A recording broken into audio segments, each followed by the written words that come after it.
thème, c'est être comme le modèle. Être comme le modèle. C'est ce que Dieu veut que nous puissions aspirer. Dieu veut que nous ressemblions au modèle. Je pense bien que quand tu prends une tenue, surtout pour nos sœurs, quand vous prenez par exemple votre tenue sur Google, sur Vintage, je ne sais où, un style que vous avez apprécié, que vous voudrez bien que votre couturier puisse représenter, votre styliste, vous voudrez bien que ce styliste ressorte le modèle tel que vous l'avez traduit dans votre esprit, tel que vous lui avez dit. Vous avez besoin qu'il respecte les choses comme le modèle. Même si ce n'est pas totalement l'original, mais qu'on ne sente aucun défaut, que c'est fait avec finesse. Et des fois, quand les touches ne sont pas parfaites, vous n'êtes pas content. C'est vrai, parce que c'est votre habit que vous allez porter. C'est ce que vous allez mettre sur vous. Vous voulez que ça soit un 10 sur 10, c'est-à-dire tel que vous l'avez vu. Vous savez, dans la foi chrétienne, Dieu ne nous appelle pas à l'improvisation spirituelle, non, mais à l'imitation d'un modèle parfait. Le chrétien n'est pas sans référence. Nous, les chrétiens, notre référence, c'est Jésus. Il est le modèle absolu, la norme divine. Il est la mesure de toute une vie authentique dans la foi chrétienne. Donc, c'est en lui que nous devons nous calquer. J'aime Philippiens chapitre 2, verset 5.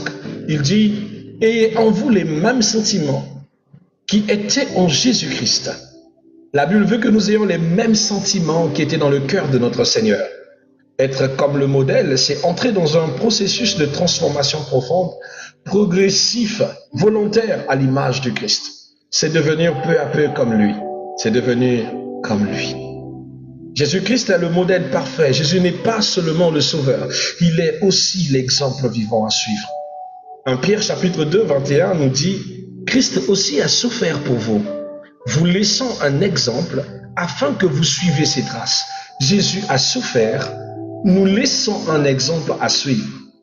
Dans l'exemple que nous devons suivre, bien aimés, nous savons déjà qu'en tant que chrétiens, nous n'aurons pas toujours des jours de paix. Nous aurons des jours de gloire, mais nous aurons aussi des jours de combat. Nous savons déjà qu'il arrivera que dans ton foyer, que ça ne sera pas toujours la rose. Il y aura aussi des combats, il y aura des challenges. Mais ce que tu as oublié, c'est que quand Jésus était face à la tempête, quand il était face au vent, Jésus a parlé au vent et à la tempête et ils ont obéi. Jésus n'a pas eu peur du problème, de la difficulté, mais Jésus avait la capacité de calmer le vent et la tempête. C'est pour dire à un chrétien, ne copie pas seulement les parties faibles de Jésus, copie aussi ses côtés forts. Lui qui, même dans la difficulté, même dans l'adversité, même quand les pharisiens l'accusaient, avait toujours le mot de circonstance, avait toujours la puissance qu'il faut en bon escient pour pouvoir parer toutes les attaques de ses ennemis. Vous savez, en Jésus, nous voyons l'obéissance parfaite, l'humilité véritable, l'amour sacrificiel, la sainteté sans compromis.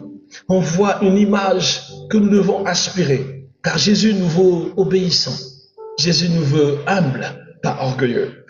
Jésus nous veut d'un amour sincère. Il dit, à l'homme, tu aimeras ta femme comme Christ a aimé son Église. Est-ce qu'il y a des maris ici? Est-ce que tu aimes ta femme comme Jésus a aimé son Église? Est-ce que tu aimes ta femme auprès de donner ta vie? Est-ce que tu aimes ta femme en lui faisant du mal ou en la trompant? L'amour sacrificiel, c'est l'amour des concessions. C'est l'amour qui se prive. C'est l'amour qui se donne. Et le Christ veut qu'on ait ça sur nous.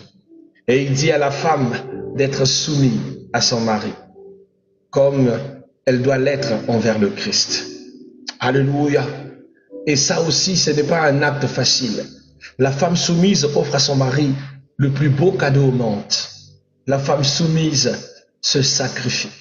Car la soumission, c'est décider personnellement de renoncer à soi-même pour accepter ce que représente son mari, sa vie. Ce n'est pas une mince chose, une petite chose, c'est un sacrifice, c'est un acte d'amour. Et c'est ce que Jésus-Christ lui-même aussi était. soumise à Dieu, mais aussi remplie d'un amour sacrificiel qu'il a donné sa vie pour nous sur la croix. La sainteté sans compromis, nous l'avons parlé hier. Je ne commenterai pas assez parce que c'est quelque chose que nous avons déjà dit, mais je vous dirais que Jésus-Christ était l'exemple parfait de la sainteté. Et nous avons reçu cette sainteté par la grâce au nom de Jésus.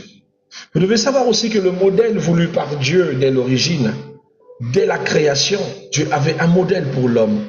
La Bible dit dans Genèse 1, 26, il dit « Faisons l'homme à notre image ». Il n'a pas dit « Faisons l'homme à l'image des anges ». Il n'a pas dit « Faisons l'homme à l'image des oiseaux, des collines ». Non, il a dit « à notre image » et selon notre ressemblance. Quand Dieu parle, il parle au pluriel. J'aime le faisant, terminaison ONS, première personne du pluriel. Pour dire que le faisant, il n'y avait pas qu'une seule entité. Il y avait plusieurs. Je ne vais pas rentrer dedans, c'est un autre sujet.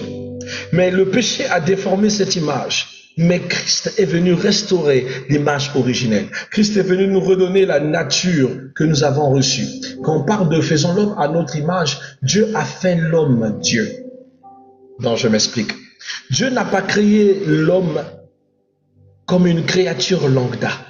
Il l'a créé en lui donnant son apparence, en lui donnant sa façon d'être. Dieu a créé l'homme à l'identité même de Dieu. Dieu a créé l'homme Dieu.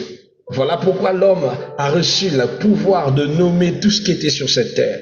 Voilà pourquoi Adam avait du pouvoir. Voilà pourquoi il pouvait ainsi durer longtemps. Il avait l'immortalité. C'était inné chez lui. Parce il était né d'une nature divine. L'homme est d'essence divine. C'est comme ça que Dieu l'a fait. Mais cependant, le péché a noirci, a brisé le chemin et la divinité de l'homme. Mais Christ nous redonne cette image. Dans Colossiens chapitre 1, 15, la Bible dit qu'il est l'image du Dieu invisible. Que Jésus, lui, l'image de Dieu invisible. Et nous rendons cette même image que nous avions perdue en nous rendant la divinité par le Saint-Esprit. Alors que signifie être comme le modèle? Être comme le modèle, mes bien-aimés, ce matin, c'est marcher comme Jésus a marché. C'est être comme le Christ. La Bible dit dans 1 Jean chapitre 2, 6, il dit, celui qui dit qu'il demeure en lui doit marcher aussi comme il a marché lui-même.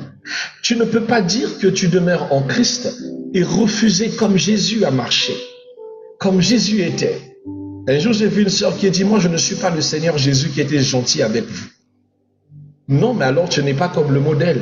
Ça veut dire que tu es une contrefaçon. Si tu n'es pas comme le modèle, c'est que tu es une contrefaçon. Tu entendras quelqu'un qui dit, moi, je ne suis pas comme Jésus qui a donné sa vie à la croix pour vous. Je ne vais jamais donner ma vie pour vous. Alors, bien-aimé, tu as échoué dans ton processus de devenir enfant de Dieu. Parce que tu es un enfant de Dieu. Et tu es censé refléter le modèle qui est Jésus. Car cela implique une vie de prière, une vie de consécration, de compassion, de passion, mais aussi une vie de vérité. Oh oui, être chrétien ne veut pas dire être un menteur, ne veut pas dire être fourbe, mais c'est être vrai. Vrai dans ses actions, vrai dans ses paroles, vrai dans ses pensées. Pas seulement vrai pour faire du mal aux autres. Oui, parce que toi, tu aimes la vérité quand il faut dire la vérité aux autres pour les offenser. Mais tu n'aimes pas la vérité quand il s'agit de ramener de l'ordre dans ta vie. Être comme le modèle, c'est avoir le caractère du modèle. Le caractère, comme un enfant qui grandit, qui doit avoir le caractère de son père. Dieu s'intéresse plus à ce que nous devons. Il s'intéresse à ce que nous faisons. Galates chapitre 4, verset 19 nous dit, jusqu'à ce que le Christ soit formé en vous. Dieu, c'est ce qu'il attend. Il attend que le Christ soit formé en nous. Que nous soyons comme lui.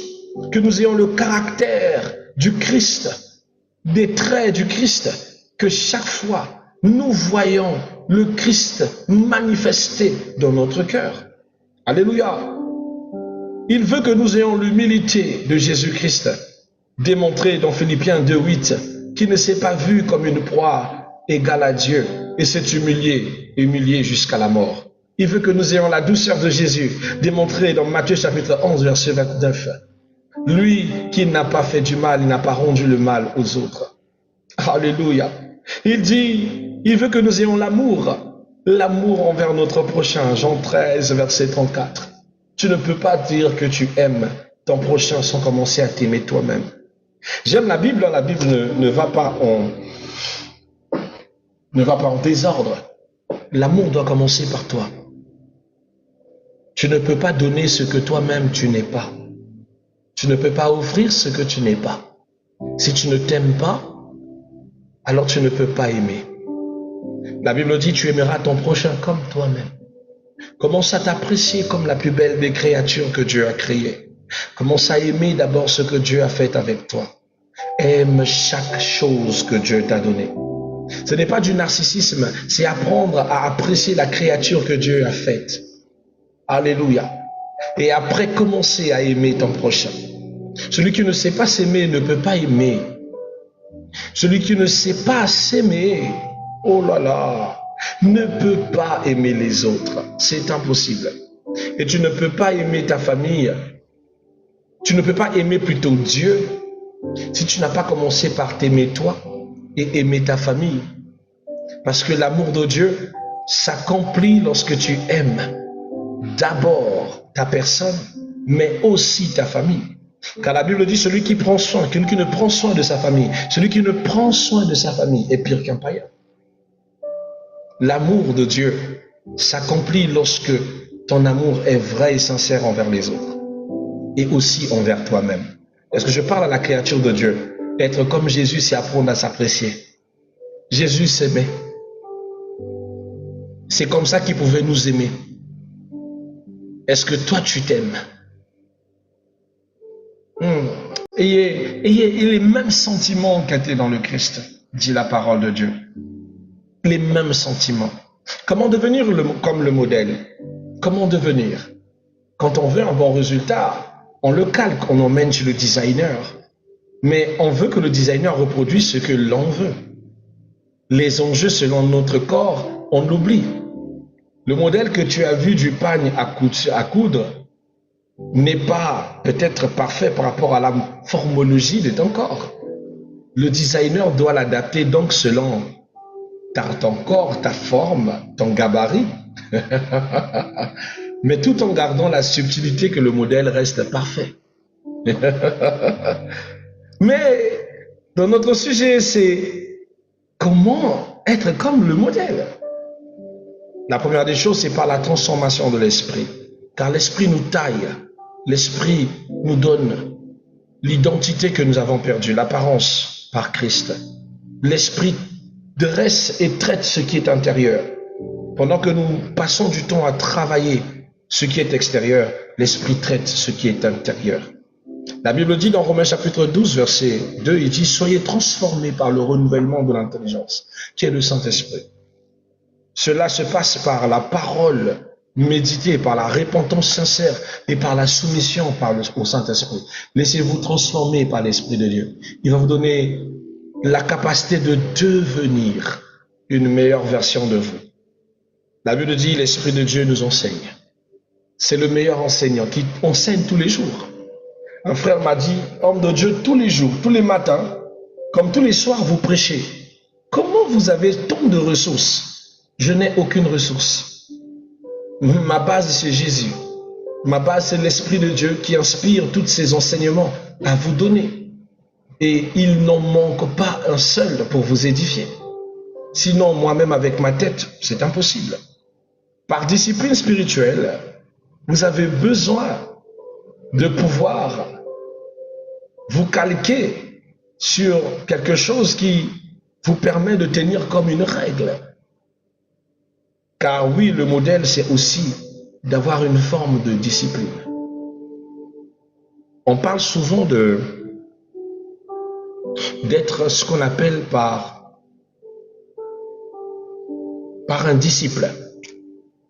Or, bien aimé, il n'y a pas de disciple sans disciple-là. Il n'y a pas de disciple sans discipline. Si vous êtes le disciple du Christ, alors vous devez accepter de porter avec vous sa discipline. On ne devient pas comme le modèle par hasard. On le devient en s'exerçant, en faisant les mêmes choses que le maître faisait.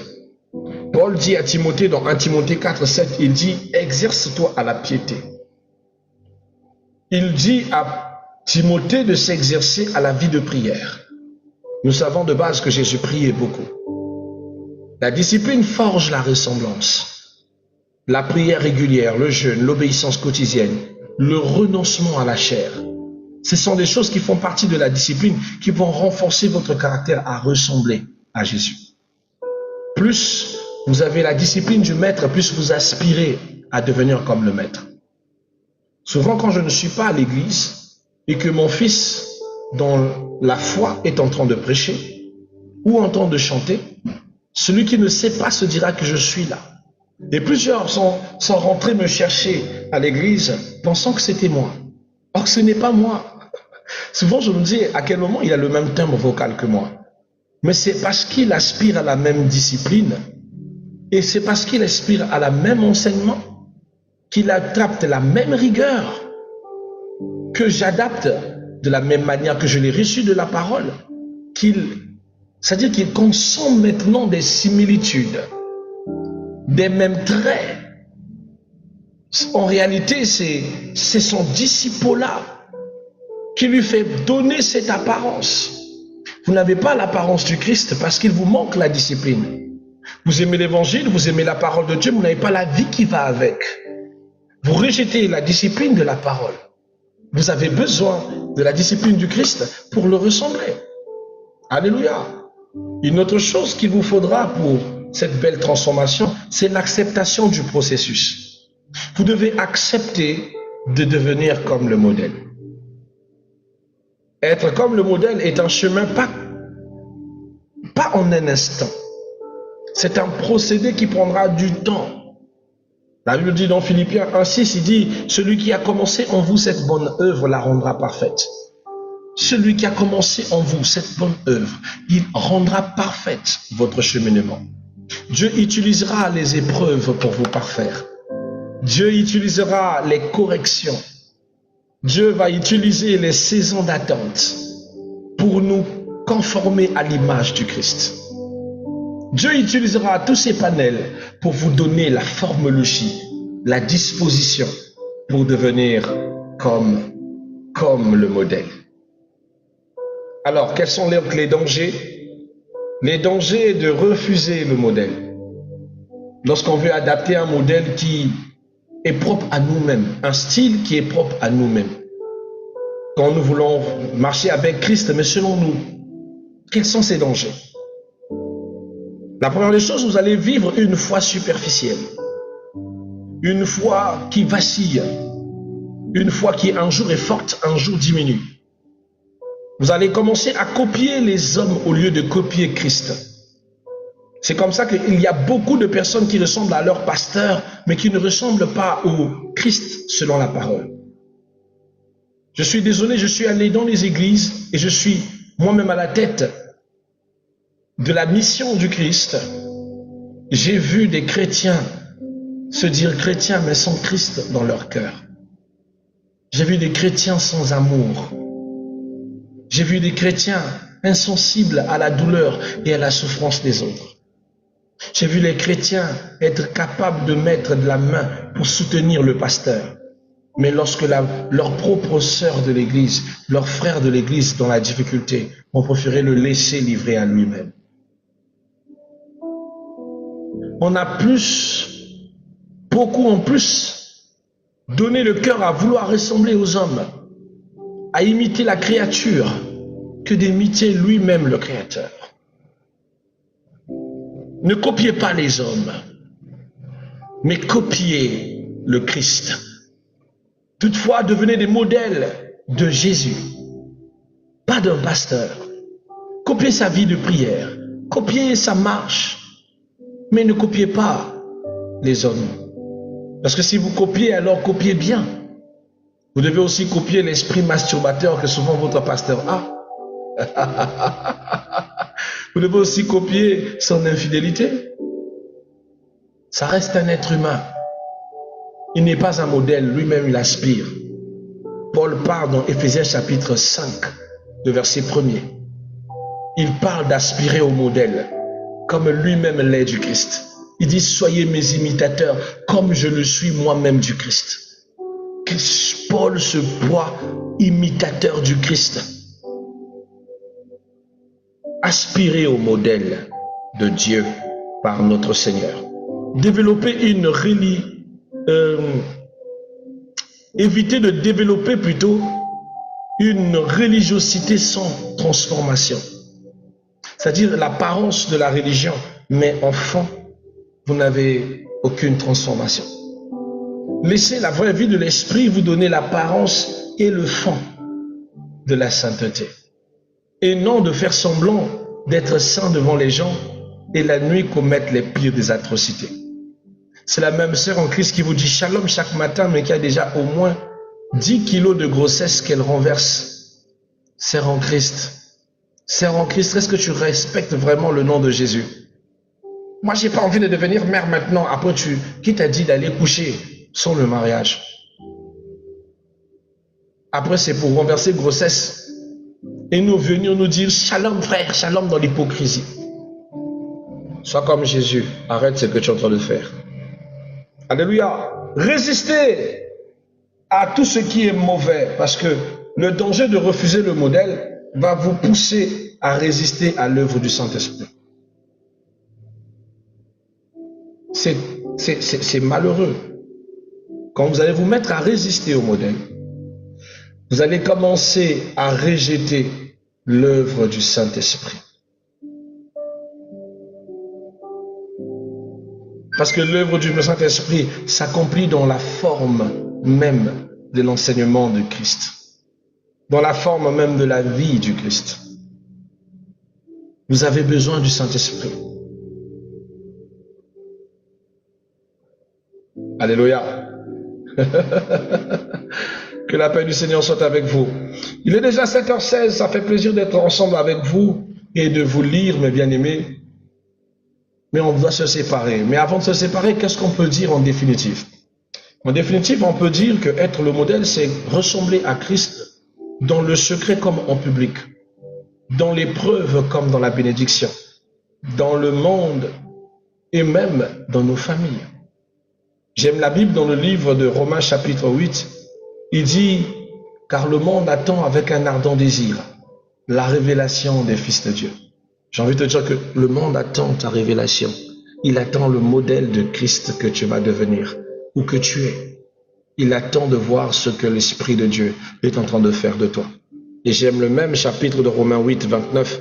Il dit, car ceux qu'il a connus d'avance, il les a aussi prédestinés à être semblables à l'image de son Fils. Ceux qu'il a connus d'avance, il les a prédestinés à être semblables à l'image de son Fils. Dieu t'a prédestiné à être semblable à l'image de son Fils Jésus-Christ. Que Dieu te donne son apparence. Je prie ce matin que Jésus-Christ t'aide à briser les méandres de ce qui t'empêche de le ressembler. Que Jésus-Christ te moue sur la patte de l'Esprit de Dieu. Qu'il retire le faux qui est faux en toi et qui te donne tous les jours la grâce de ressembler à Jésus. De parler comme Jésus, de vivre comme Jésus, de respirer comme Jésus, de prier comme Jésus, d'aimer les autres comme le Christ l'a fait. Ce n'est pas une faiblesse, c'est une force, c'est une grâce, c'est une faveur. Que Dieu vous bénisse, mes bien-aimés. C'était prière et partage, votre moment de prière et surtout de partage.